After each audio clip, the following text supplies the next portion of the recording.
One of the top data science products that have transformed my life is Google Maps. To appreciate how insanely great this product is, we have to remember the past. Those were the days where we're juggling that folded paper map while trying to keep the eye on the road and a hand on the steering wheel. And it's quite the circus act. Now, can we trust Google Maps when it tells us that it's going to save us 7.8 minutes on the journey to Boston? To answer that question, we have to first understand how navigation software works. Mathematicians have studied this problem for a very long time, at least since the 1950s, maybe even earlier. The general idea is that you have a set of drivers, each of whom has a starting position and a target destination. Between any two locations, the map allows for a certain number of routes. Each route is divided into segments, and each segment at any moment in time has a speed at which the cars are traveling based on the capacity of the road and how many cars are on that segment. What the software is trying to do is to find the shortest route for every driver and each journey. This math has been known for decades.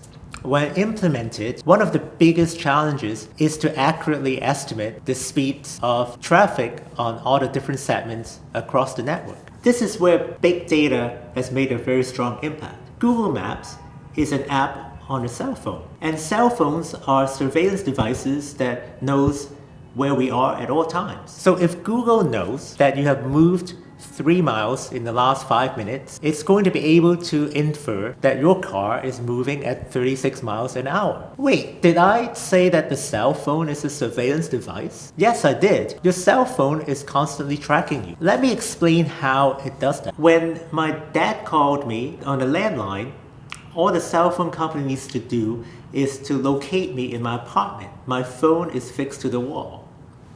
In this new world, if I pick up my phone, I can be anywhere. So how does the phone company figure out where to send my dad's voice? Here's the magic.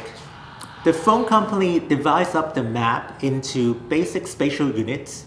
Inside each one, they place a cell tower. Your phone is always screaming into the wild. Your phone is constantly saying, I'm here, I'm here, I'm here. And the cell towers are constantly listening. So the cell towers that is closest to you at any moment in time is going to pick up on your location and report it back to the phone company. In this way, everyone who's using that Google Maps app is giving Google your location data, which is then used to estimate the average speeds of this network, which is a crucial element to figuring out the shortest paths between any two locations. This means, of course, that Google is that big brother who is following you everywhere.